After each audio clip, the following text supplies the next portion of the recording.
Sabi niya, boss, gusto mo dukutin na lang namin eh. Lahat ng mga ebidensya lahat sa Laguna nang gagaling, tsaka Tanay. Paano nangyayari yan? Siya rin na po pumilit na isabit yung mga pulis. Alam ko, hindi na siya naawa doon sa mga tao na wala namang kinalaman. Naka-loudspeaker po. Loudspeaker. Opo. Rinig ko po. Narinig mo. Opo. Kilala mong boses ni Opo. Atong. Medyo malat po. Malat? Sa cellphone. Paano mo nalalaman na boses ni Atong ang yung nasa loudspeaker? Ay, siya lang naman po ang tinawagan niya na Boss A eh. Paabot ko sa inyo ngayon yung mastermind na gumagawa nito. Napakasakit sa amin. Siguro magulang ka rin. Magulang ka rin, may asawa ka rin, na may pamilya ka rin. Idaan natin sa court night dahil hindi basta-basta ang makalaban natin ay Pagdadasal ka namin. Kailangan po, hindi po pwede. Kailangan po. Hindi naman search warrant. Kailangan po. Ito ang kondisyon ng mga abogado ni Atong Ang sa pagpasok. At ito naman ang grupo ng NBI para mag-serve ng warrant of arrest. Bakit ba itong isyong ito'y tinatalakay natin, mga kapatid? Mahalaga talagang talakayin natin ang isyong ito, lalo na bilang Kristiyano, ang patong-patong na kaso ni Atong Ang at ang usaping missing sa Bungeros. Bakit? Dahil hindi lang ito usaping legal o pangbalita na isyu. Ito ay may malalim na isyong moral, panlipunan at espiritual na direktang hinahamon ang konsensya ng mga mananampalatayang Kristiyano.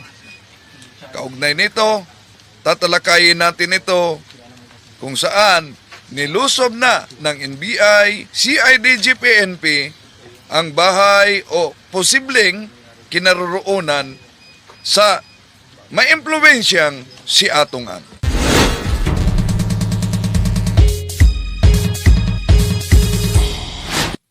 Kumusta? Welcome. Ito inyong lingkod, Brad Wendell Talibong, muling makasama ninyo sa pagkakataong ito. At welcome sa lahat nating mga nagsubaybay sa ating live streaming.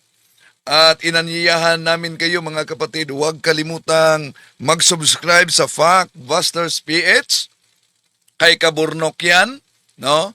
At nasa link. At huwag din kalimutang mag-subscribe sa ating pangalawang channel, Pananampalataya at Katwiran, nasa link din, mga kapatid.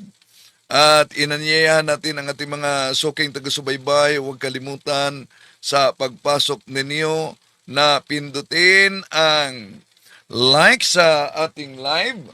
At huwag din kalimutang mag-subscribe sa mga bago pa lang. At pindutin ang bell button para updated kayo, mag-comment at i-share ninyo sa lahat ating mga kapatid na nagsubaybay ngayon kung saan man kayo nakabase. Sa inyong pagsubaybay sa ating live streaming, inanyayahan natin, i-comment ninyo kung taga saan kayo para alam natin kung saan nakaabot ang ating talakayan ngayon, lalo na sa mga OFW sa iba't ibang bahagi sa ating mundo, no? Kung saan man kayo nakabase ngayon. Welcome po! At isang mainit na issue, mga kapatid, kung saan pinasok na talaga ng NBI at CIDG, PNP, ang posibleng kinaroroonan sa maimpluwensyang negosyante na si Atong Ang. Pero dito, makita ninyo, may kondisyon ang kaniyang mga abogado sa pagpasok ng PNP CIDG sa kaniyang mansyon. Alright. Okay, saan po yung body-worn cameras? Okay, I understand this is for the service of an arrest warrant, no? Abogado ito Papayagan namin ni Atong Ang. Although hindi naman kailangan, pero to show good faith and good ma'am, kailangan naman. Kailangan po, hindi po pwede. Kailangan po. Hindi naman search warrant. Kailangan po. Kailangan. May kondisyon ang abogado ni Atong Ang dito. So, okay, I will let you guys decide. Pero again, hindi ko dapat. Pero okay, to show good faith, goodwill, I will. Pero hopefully, orderly manner po for the media or friends of the media. I hope you guys understand na may body-worn camera, so hindi na po kailangan, ha? Alright, kung apat po, can I see them? Isa-isa na lang po. Officer John, sorry, you are? Officer Calif Flores, sige po. Officer... Barangay po, ma'am. Barangay, okay po. Alright. Gabinito, okay po. And then next, last, Officer Gonzales. May body-worn camera ka po? Ay, body-worn naman ba? Yaman-yaman ng PNP natin. Tayo naman, no? Sige, ha? Thank you. O yun, na di pinayagan ang medyang makapasok yung mga PNP lang. Pero napansin nyo, ito ang realidad talaga mga kapatid, di ba? Bakit mahirap hulihin ang mayaman lalo na ang maimpluwensya? Ito ang realidad na sistema talaga. Lalo na pag high profile ang kaso. Bakit? Dahil meron silang maraming mga abogado. Minsan, mas marami pa ang kanilang abogado kaysa kanilang kaso. At mga magagaling na abogado. Ibig sabihin, mabilis silang mag-file ng motion to quash. Motion to quash? Warrant. Pwede din kung ang kaso may piyansa, petition for bail. At pwede din na magsagawa silang plea for temporary restraining order, yung tinatawag na TRO. So, pwede talagang magkakaroon ng legal delays. At hindi kayang gawin ito sa mga mahihirap at mga karaniwang akusado sa kaso. No? Lalo na, kailangan talaga sa PNP na sundin yung due process pag may impluwensya ang akusado. No? Bakit? Dahil kailangan ang mahigpit na pagsunod. Lalo na sa mga proseso. Dahil kapag kilalang personalidad, maliit na pagkakamali lang, pwede nang mapagwalang bisa ang kaso. So, yun ang realidad, di ba? So, anong mangyayari sa mga mahirap natin na mga akusado na walang kaya kahit isang abogado? Although, sa prinsipyo natin mga kapatid sa ating batas, ang prinsipyo, pantay-pantay ang lahat sa batas. Yun talaga ang prinsipyo. Pero iba sa praktika. Dahil ang yaman at impluwensya ay magiging advantage ito para sa mga high-profile na kaso. Mas tumagal ang proseso, pwede. Mas maging komplikado ang implementasyon ng batas. At hindi ito dapat ganito talaga mga kapatid, pero ganito ang mga pangyayari. Lalo na pag maimpluwensya. No? Maimpluwensya talaga. Ngayon, sisilipin muna natin ang pag-serve ng NBI sa mga kaso sa warrant of arrest, no? Ni Atong at sa mga kasama. Ito. Sa labas na sila. Okay.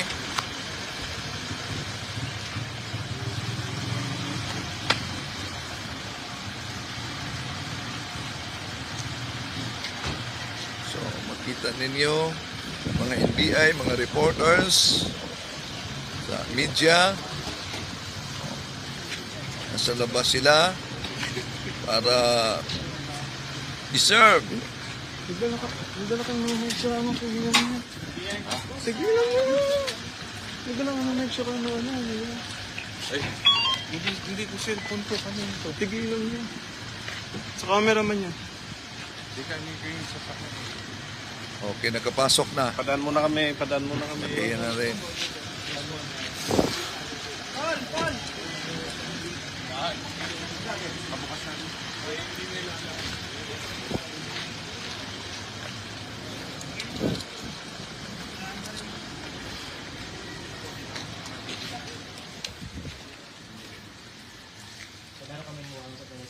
Isa.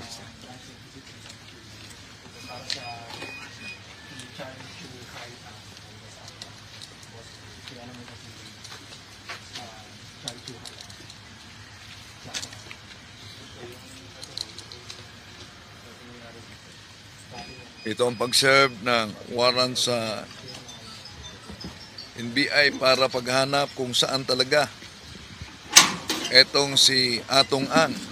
Baka maging katulad ito noon na hanggang nakatakas sa ibang bansa. Pero di pa natin masabi na siya ba'y nakatakas. Oh. Ngayon, dahil kasalukuyan pa ang paghanap kay Atong Ang. So, hindi automatic kung nakatakas na siya at iniwasan ang pag-aresto. Dahil ang warrant of arrest, itong warrant of arrest na sinerve nila ay otoridad ito para hulihin. Pero hindi garantiya na agad mahuli ang hinahanap na akusado dahil maraming dahilan kung bakit hindi mahuli. Una, wala siya sa address na pinuntahan. Nasa ibang lugar o kaya nasa probinsya o problema kung nasa abroad. At may legal na galaw sa ng tinitirahan o kaya schedule. So, hanggang patuloy pa ang paghanap sa kanya, wala ding malinaw na ebidensya na sadyang umiiwas o tumakas si Atong Ang. Yon. Ang mga media at ang NBI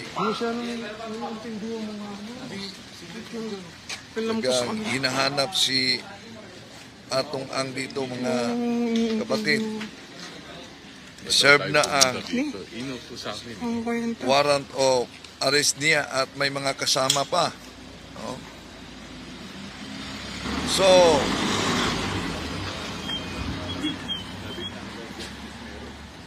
yan.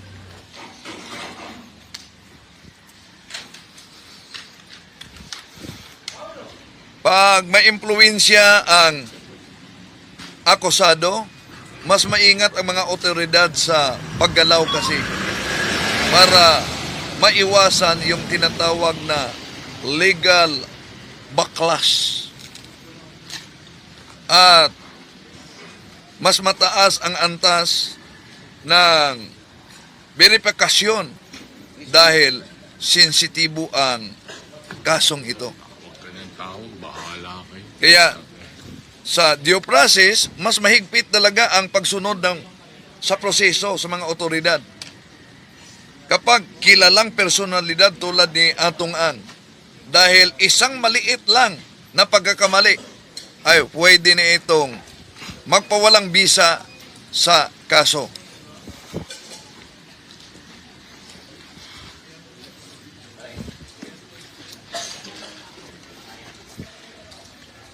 Yun. Mahuli kaya nila si Atong Ang?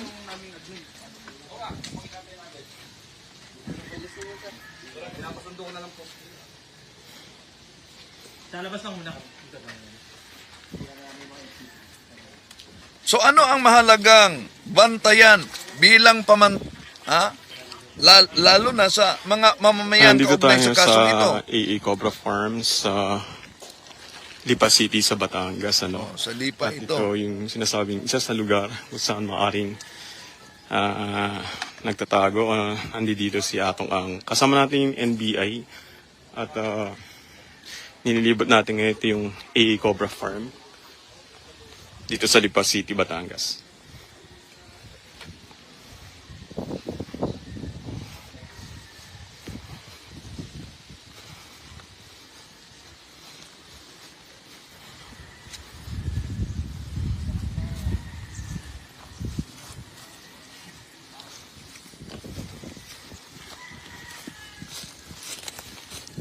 Ulitin ko, ano ang mahalagang bantayan bilang mamamayan kaugnay sa isyung ito?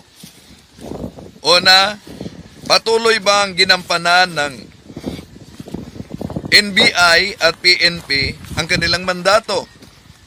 Dahil may involved kasi na nauna na sa investigation, Senate investigation, NBI at PNP. At tingnan din kung may transparency ba sa galaw sa kasong ito. At yung accountability. Kapag nagtagal ang implementasyon ng warrant of arrest. Pero ang hostisya, mga kapatid, ay hindi ito masusukat sa bilis lang, kundi sa katapatan at katatagan ng proseso. Hinanap pa talaga si Atong Ang. Ang lawak pala sa area, no? No, lawak. Tingnan natin bukas kung mahuli ba talaga nila si Atong Ang. Oh. At tinatalakay talaga natin ang mga isyong ito dahil sa Kristyanismo, ang hostisya ay hindi lamang gawain ito sa korte, kundi kalooban din ng Diyos. Napansin nyo sa Isaias Kapitulo 1, versikulo 17, mabasa natin na hahanapin ninyo ang katurungan. Ituwid ang inaapi. Nasa banal na kasulatan yan, mga kapatid. No? So, kapag may mga taong nawawala, tulad nito mga missing sa Bungeros, na pinaniwalaang pinatahimik, pananagutan talaga ng mga Kristiyano na mandigan para sa katotohanan. Kahit pa makapangyarihan, kahit pa mayaman ang sangkot, kabilang sa mga aligasyon, iniugnay kay Atong Ang na isang maimpluwensyado, di ba? At tandaan natin, bilang Kristiyano, mga kapatid, mahalaga at may digdigdad ang bawat tao. Sa paniniwalang Kristiyano, ang bawat buhay ay mahalaga at ito'y banal. We are created according to the image and likeness of God. Ang pagkawala ng mga sabungero ay hindi lamang ito issue na may kaugnayan sa pambalita. Issue na may kaugnayan sa spiritual Kasama at natin yung grupo moral. ng NBI. Pumunta tayo dito sa AA Cobra Farm sa Lipa City sa Batangas. Sinasabi, isa to sa pagmamayari din ni Atong Ang at kung saan may mga nawawalang sabungero din. No? Bahagi rin ito ng mga investigasyon ng farm na ito kung saan may mga nawalang sabungero.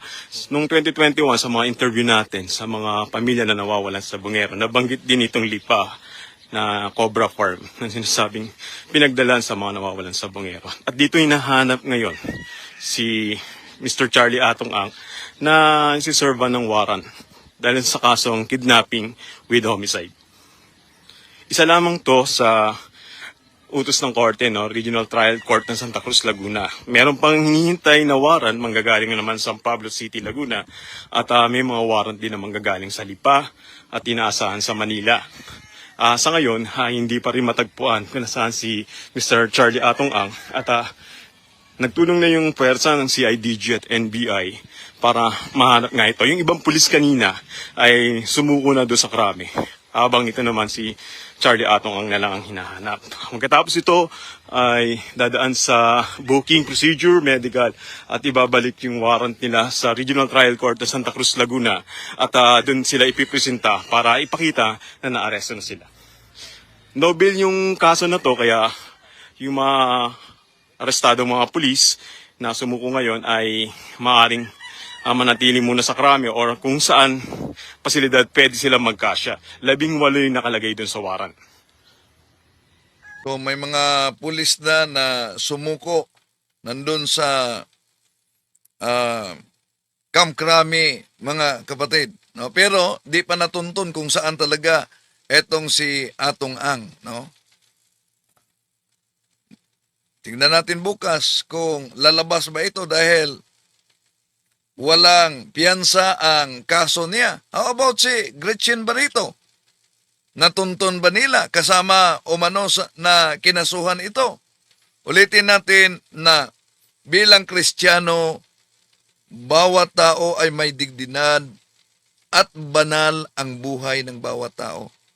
Yon ang paniniwalang Kristiyano. Bawat buhay because we are created according to the image and likeness of God. So, kaya sa image and likeness of God, meron tayong tinatawag na human senses. Pero meron din tayong tinatawag na spiritual senses. Ano yan? Ang ating free will and intellect.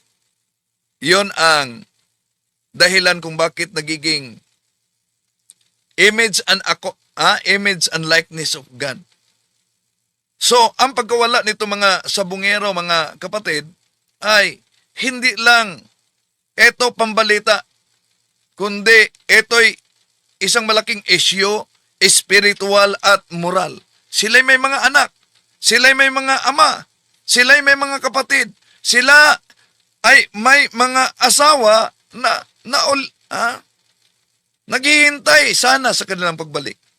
Tandaan natin ang sabi ng ating Panginoon sa San Mateo Kapitulo 25:40, anuman ang gawin ninyo sa pinakamaliit ng aking mga kapatid, sa akin ninyo ginawa. So, kaya noon pa man, pagputok nito, tinututukan natin ang issue hanggang lumabas ngayon ang warrant of arrest, mga kapatid. Bakit?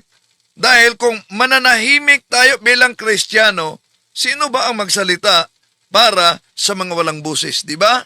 Oh. So, tuloy natin ang paghahanap nila.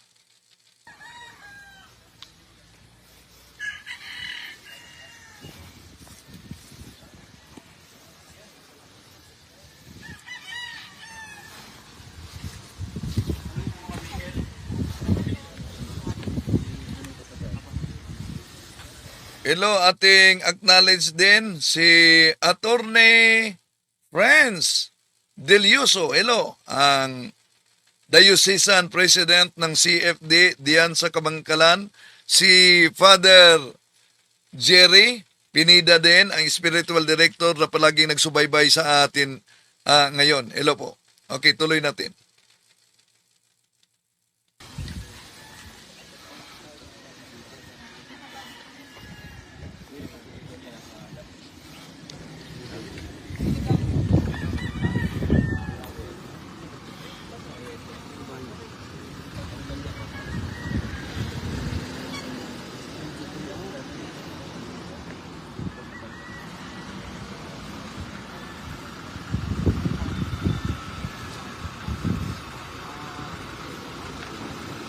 General Bantag, di pa nahuli, di ba? Nagpalit na lang ng PNP chief. Ano? Wala pang nahuli. Hindi pa nahuli si Bantag. Sakay ka. Baka magiging dagdag na naman ito. Si Mr. Atong Ang na di nila mahuli.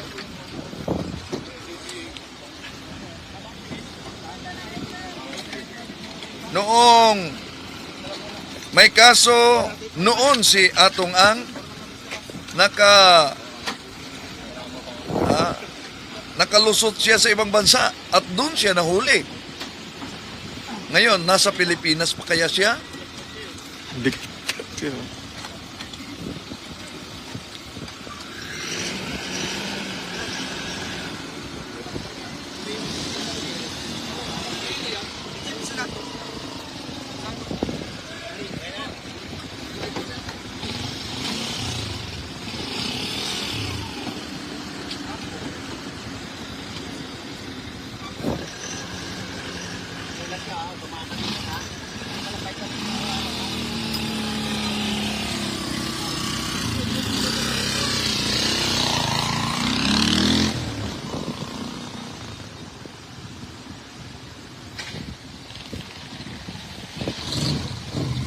So, iniikutin ng NBA itong buong pasilidad at gagalugarin yung mga bahay, yung mga paradahan, kung anumang establishmento nandito sa Cobra Farm para hanapin si Mr. Charlie Atong Ang. So, itong video na nakita niyo, ito yung manukan. Ano? Patuloy pa rin nga yung pag-aalaga nila ng mga manok dito at yung mga panabong na manok. Ano? At ganito kalawak, sobrang lawak ditong lugar na to at halos nasa liblib na barangay na kaya hindi gaanong pansinin ng mga tao.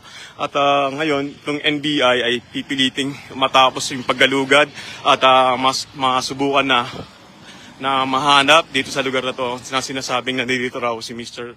Charlie Atong.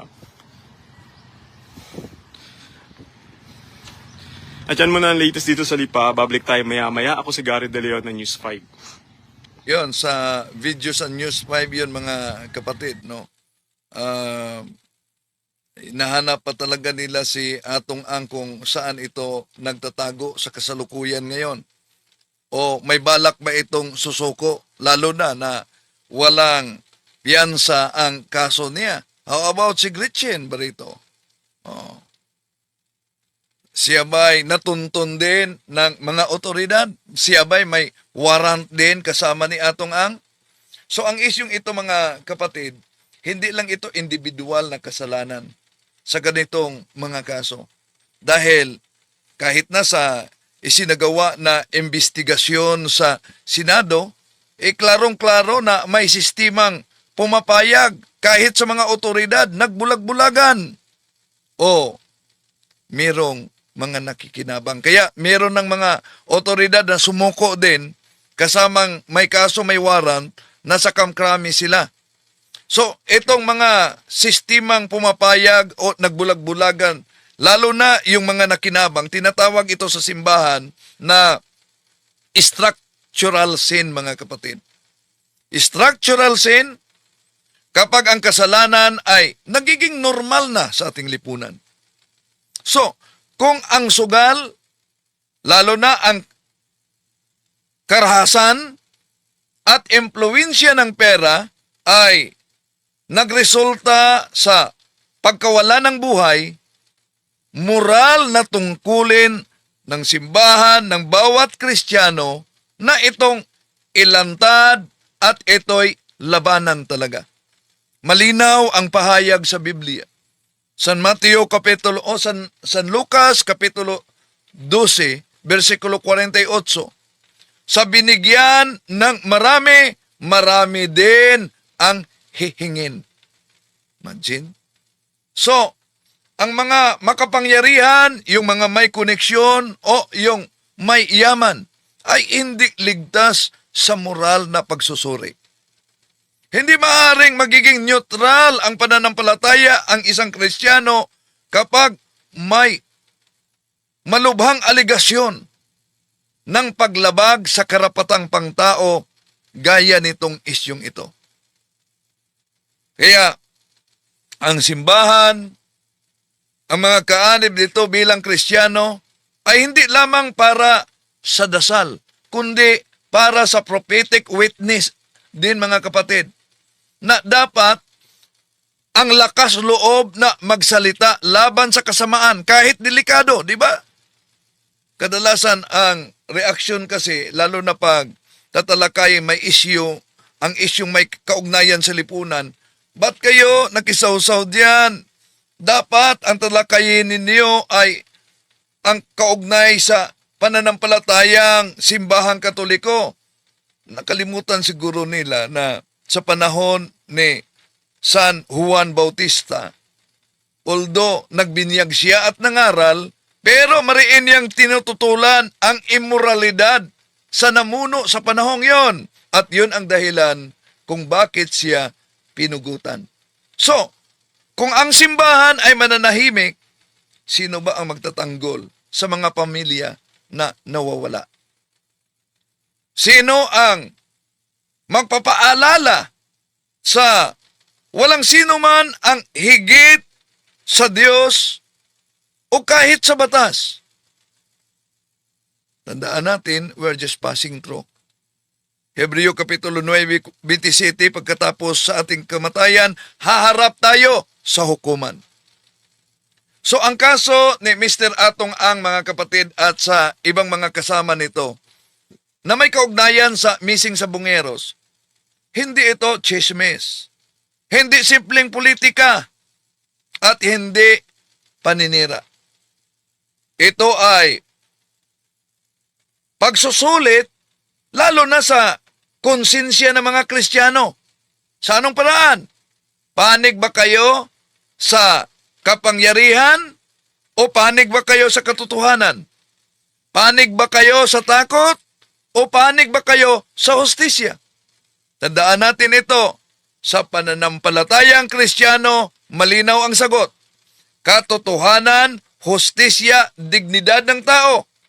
Kahit kanino pa ito tumana. Diba? Okay. So, abangan natin ang resulta bukas kung itong paghahanap kay Atong Ang, hindi ba ito magiging katulad, mga kapatid, kay General Bantag, na hanggang ngayon ay di pa nila nahuli talaga. Nagpalit na lang ng PNP chief